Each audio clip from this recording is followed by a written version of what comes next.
Hey friends, it's Lisa Martinez, founder of Little with Great Love. We have a special treat this week for the little recap that Tammi McCarthy, one of our contributors, is here with me today. So welcome, Tammi. Thank you. I'm so happy to be here. And it's always exciting to see what we're going to be sharing this week on the blog. So let's do it. Let's recap. All right, let's do it. And so before we get into the blogs, which Tammi blogged a really great health piece this week that got a lot of, it's almost 100 comments on Facebook as we prepared this. So we really wanted to share some of the behind the scenes on that. But before we dive into the blogs, we just want to recap a little bit about what happened in the past week, which is, of course, on Sunday we started Advent. So we still have our Advent guide, our Prepare the Way Advent Planner for 2020. And that is a free download. It became our top 3 downloads on our website. So if you missed it and you're still struggling to try to figure out what the heck you're doing during Advent here, go grab that. It's free. It's in the shop at littlewithgreatlove.com, and you can follow along. It's got a weekly guide. It's got liturgical calendar and over 25 different things you could do for Advent.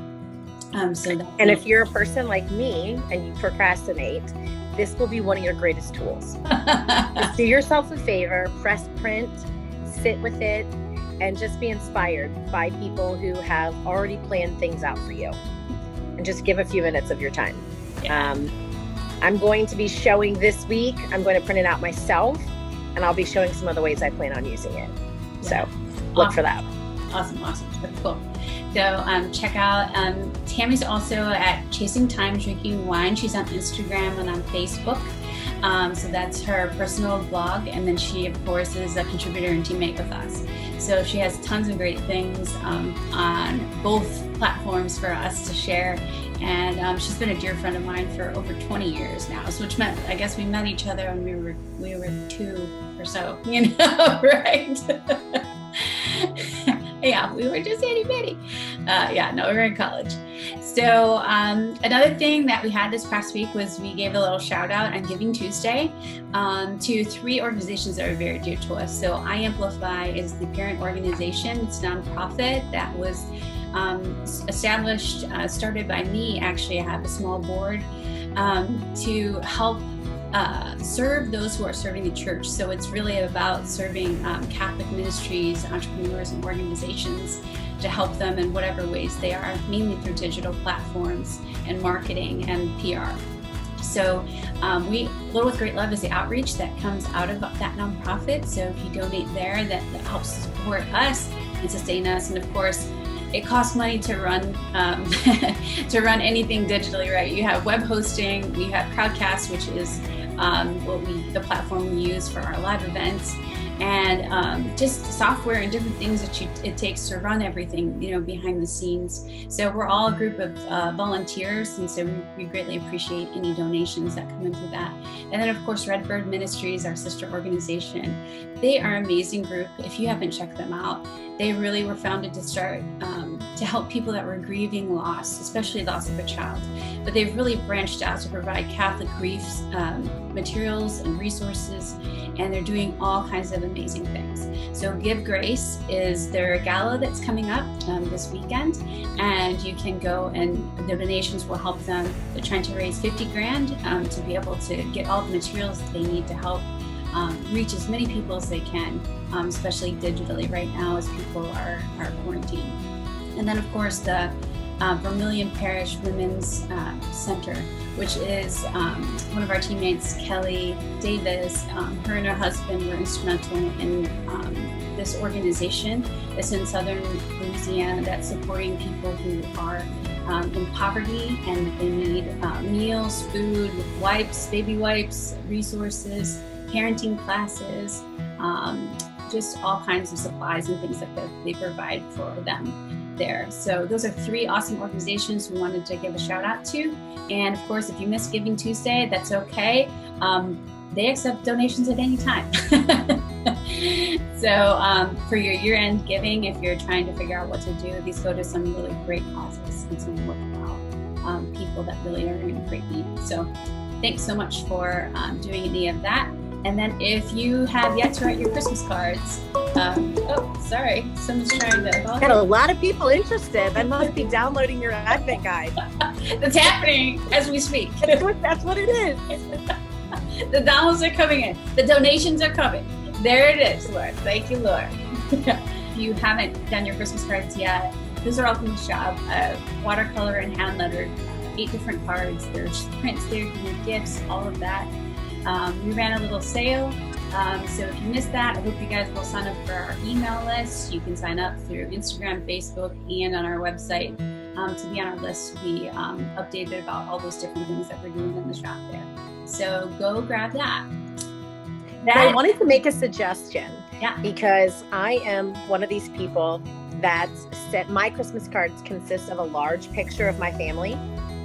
But I wanted to suggest for those of you who might do something similar to myself, that it's a really beautiful thing if you find a Christmas card that really speaks to your heart, that you just get like an 8x10 frame and frame that someplace in your house. Because I'll tell you, when you're kind of going through your house and you're looking at Christmas decorations, some of my favorites are really old Christmas cards that I've put behind a frame, that I pull out year by year, and I use them in bookshelves, and I use them to adorn my bathroom shelves. And it's just every place my children look, there's just a reminder of the hope that we're called to through the Nativity. So if you're kind of thinking in your mind, well, I send my own Christmas cards out, this is another great use to use a decorative in your home. Yeah, absolutely. I love that. Thank you. Perfect. Sure. Perfect idea. Yeah, for decorations. And they're not that expensive then. Yeah. So we're going to get to Tammy's blog here in 1 second, because first on Tuesday we had a blog by Alyssa, which is how the holidays are changing as I get older. And this is a great piece really about like traditions, so she reminisces, about traditions growing up, and then really talks also about acknowledging the changes that are going on, right? She is in grad school, and she has 2 siblings that are in college now at Franciscan, and how the dynamics are changing. And then also talking about, like looking into the future. And Tammi, maybe you can relate to this, but when I was at college, I realized I was the youngest. I'm the youngest of, 4 kids. And it started when you start to see things changing, like when my grandma passed away, she was the heart of the Sanchez family and really drew us all together. And so things dramatically changed as we spent every Christmas Eve between both families. And we'd go to Mass on, Christmas Eve in between visiting the families. So it was a huge change for us. Do you ever remember, recognize when you start to realize the holidays are changing? I don't know how I feel. Yeah, I think, I was the second oldest of 4 in my family. And I remember coming back from being in college over Christmas break. And I remember there were so many more spiritual components that I wanted in our house that we didn't have. And it was just something that I, having gone to a Catholic university and really just being immersed in the fullness of the liturgical year, that I just kind of started looking at some of our traditions. And I remember coming home and really wanting to start new ones. I remember kind of coming home and really wanting to read scripture with my siblings. I really wanted to kind of do things that we hadn't done before. But then at the same token, and what you're saying, our extended family was just getting too big. My mom was one of 14. Our family was, small. Most of them had, 4, 5, 6 kids. And, we just, as you start getting older and you have your own Christmases and schedules, you just kind of miss the older days of just being young and being able to crowd into, our family always rented a big banquet hall. So I miss the simple days of, lots of turkeys and a big buffet table and being with my siblings. Yeah. But the beauty of Christmas, though, is I have found that I've remained so close to some of those cousins that are on the same age as I am. And I'm being able to see the beauty of their Christmas sharing from across Facebook. Right. Yeah, that definitely does change it. So yeah, I love this piece of thinking about those times where you just rush to your room with your new toys, and the cousins getting together to play with those things. And now it's like older cousins all sitting around with their phones, and she's trying to engage them in conversation so that we're not just sitting there like in our own little bubble, on our screen. And I think that, as she thinks about having her own home eventually, and then what would things look like with, her husband and kids and different things that she wanted to do, how you kind of honor those different things that you grew up with, but then create your own traditions and do things in your own way. So it's really a beautiful kind of reflective piece to kick off December and to think about all of those kind of different things. I can't wait to read it. I mean, just some of the things that you're talking about definitely hits home with me. So it'll be neat to read it from someone who's 20 some years younger than me. Right, yeah. Bringing us back to our 20-somethings, Exactly. Yeah, that's on the heart page on A Little with Great Love. Now we're going to talk about health, and that's why I brought Tammi here today to share about this awesome piece that she wrote. And I'd love to hear kind of like what inspired this piece and the inner workings of how this kind of all came together on this particular health blog. So really funny. This was definitely not my comfort zone. You'll find a lot of pieces by me on the heart piece because that's what's the easiest for me. I'm kind of an open book in terms of my heart and sharing myself with others. And when it came down to like the health component, I always just try to squeak away with as little as possible. So, I've mentioned before in one of my other health pieces about my hip replacement this past January. And having been a person that's been in chronic pain for so long, I wasn't able to see past that. I wasn't able to see past the basic pain that I was in. And I think after, kind of doing some reevaluating because I'm pain-free, now I get to kind of look at my overall health and say, okay, well, now you don't have an excuse for a lot of stuff, and you really, and I'm not the spring chicken that my mind thinks I am. And when I really started, I'm an honest person. I kind of speak from my heart. I try to be very genuine with people. So when I was thinking about doing this post, my first thought was, I really should ask other people that know more about this than I do. And I really I don't want to get a bunch of, you should join my group, or you should subscribe to this program, or I didn't really want a lot of that. I really just wanted a basic, tell me what's the greatest thing you've done for your health. I really wanted it to be really broad because I wanted to see what people would share. Mm-hmm. And I think I was just very overwhelmed by the response. I think I didn't realize how maybe people needed to speak into this or to have a platform to share it. I think there was a lot of people who spoke to the emotional aspect of caring for themselves. Of the greatest thing that they did was learning to love themselves, or saying that they were, worthy of being healthy, of feeling good. That was, I think for me, that was the most shocking, I would say, in terms of what I didn't prepare to hear. I think there was a lot of great practical tips. Overall, I think the notion, one of the girls that I went to college with, Liz, had written that, she realized that if she tried to make dramatic changes, that she was likely to just fail. And that it's just so important to be incremental. It's so important to kind of look at the situation and say, what can I do this week that can spin into a habit that I create that just becomes a part of my lifestyle, and then you can kind of reevaluate it and say, okay, let me go back to that list. Is there something else that I want, to start doing?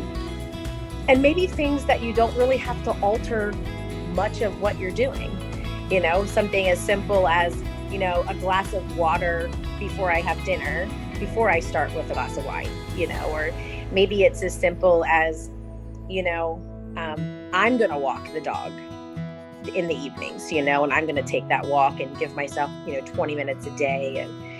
And then for some people, it's, it's really reaching back to the medical professionals, Are we really being good about physicals? Are we being good about regular testing?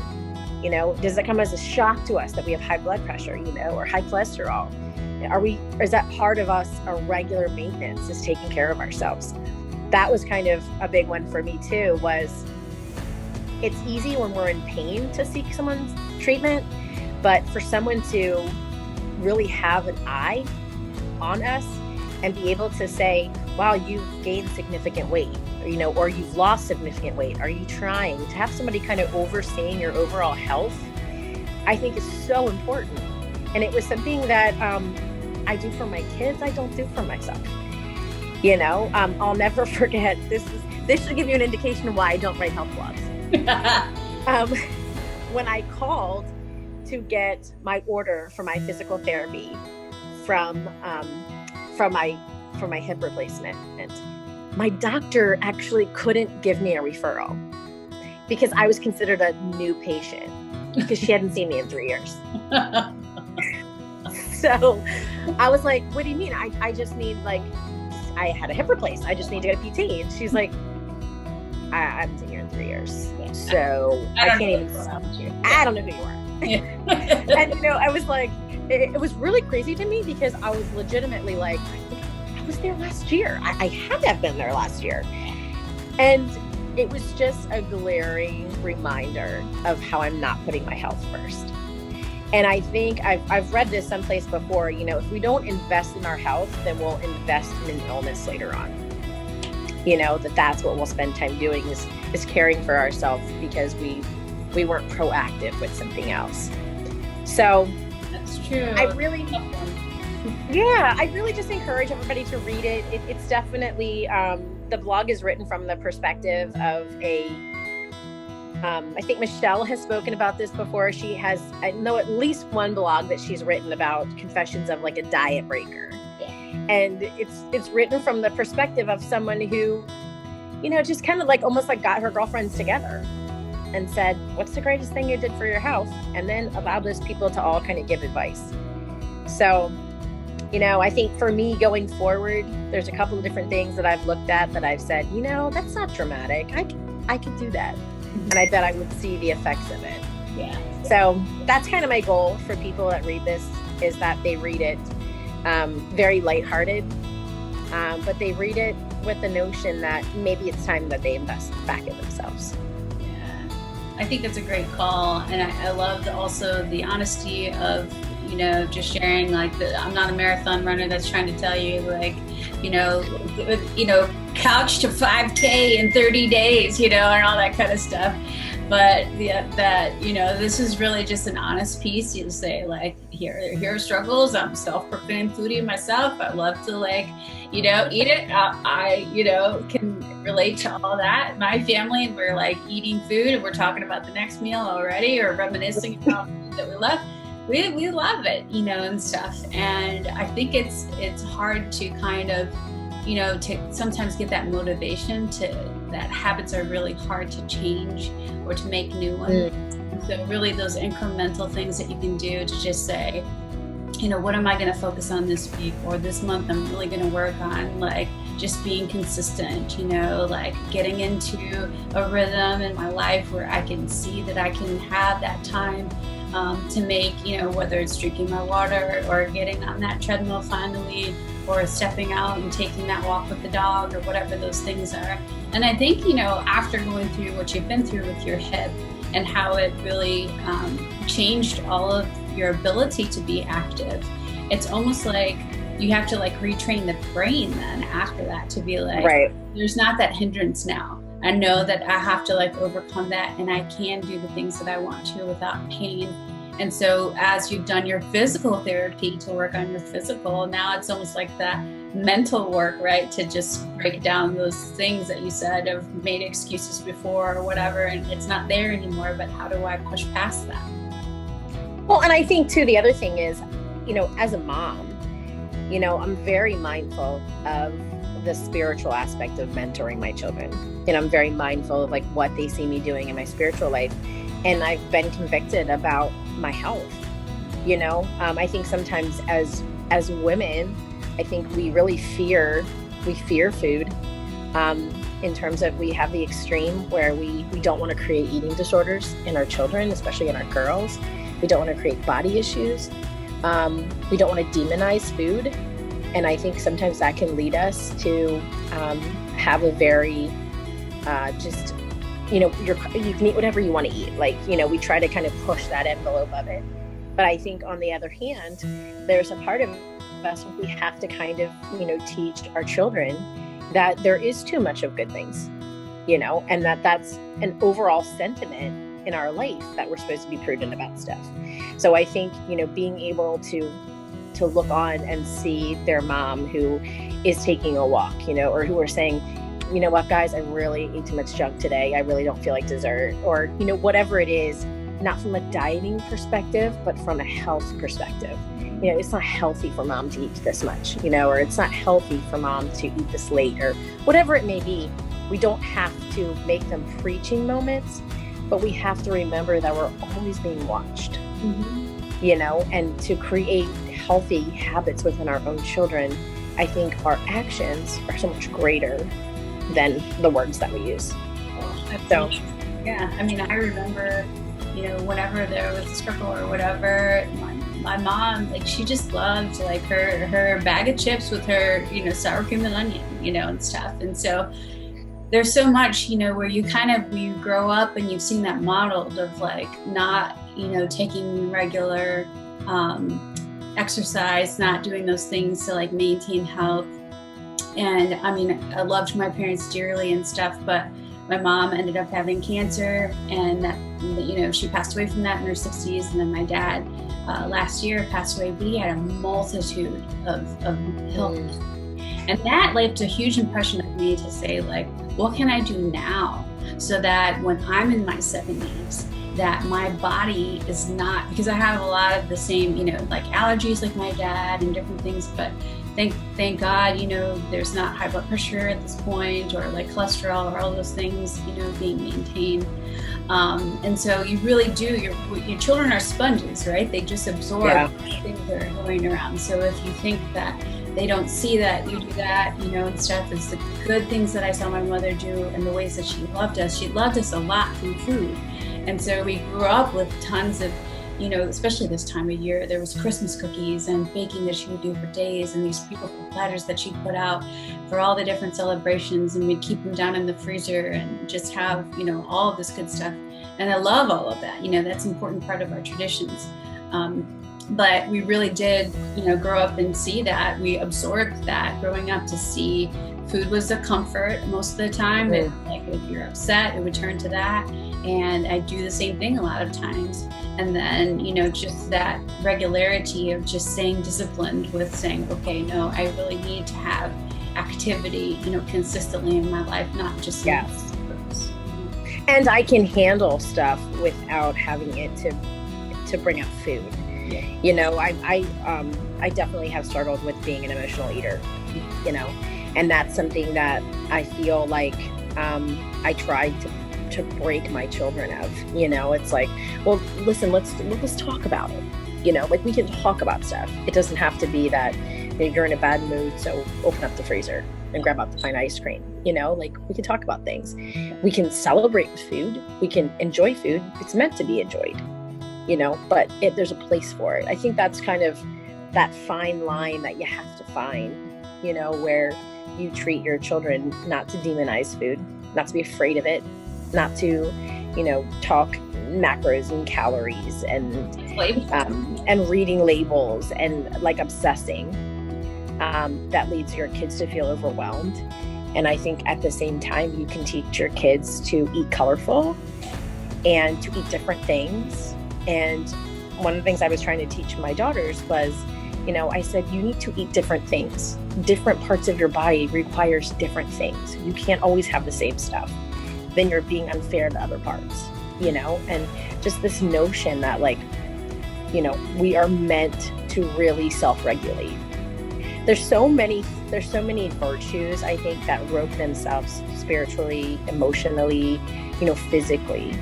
One being like temperance, self-control, but also patience with ourselves. I mean, there's you know, there's so much. That's the virtues we probably ask for. Give me self-control. Give me temperance. Right. Patience, I'm even afraid to ask for that because Right. it's tested, and stuff. But man, if I start asking for all these things, Lord, I mean, what am I going to be grazing on lettuce here? What the heck, and stuff like that. But right, like these are the underlying virtues, really, I think that feed so many other things. If we ask God for that self-control and temperance, how does that then bleed into the other areas of your life? Where you can say, wow, that person, she really just has this command over herself, and stuff. She she has a rhythm in her life that I really respect. She seems pretty balanced, and she, is able to, take on different things and stuff because she's kind of created a time and space to be able to do that. And I think, especially for parents, I think it's even more challenging because you're looking after these little people and trying to make sure they're all fed and they're all taken care of, and stuff. And then it's what about this, this vessel that I have right here? How am I going to take care of that? Because I'm tired and I'm spent, Yeah. And I think self-care is it's a very trendy word right now. Yes. Self-care goes beyond bubble baths and glasses of wine. Yeah. Self-care extends to making doctor's appointments, and checking moles and looking at stuff. I got it clear. I just got the clear in the mail. I got to book mine. Thanks for the reminder. But I think sometimes this is what we're talking about when we have to be comfortable with being uncomfortable. Yes. For the greater good of ourselves. Yeah. Yeah. So for those of you who are watching this, definitely, give it a look. Pick one or two things that, that you want to maybe change for this year. And, maybe comment.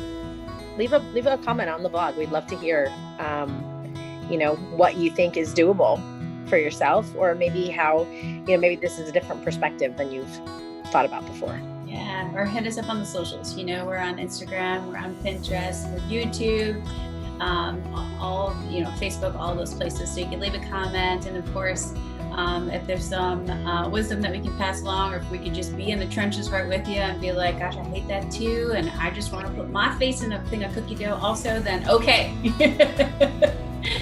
We're with you. We want to thank you for just spending a little bit of time with us in our little recap here weekly. It's been a joy to be able to do this with Tammi, and I'm going to be trying to bring in our bloggers much more so that you guys can see the stories behind the story and the faces behind all of this that we're trying to do to bring healing and restoration to Christ. So on behalf of us, I want to thank you. And Tammi, thank you for being with us and sharing about your health journey. We're looking forward to keeping up with you. Sounds great. All right. So as always, thanks for joining us on the restoration journey. We'll see you next week. God bless.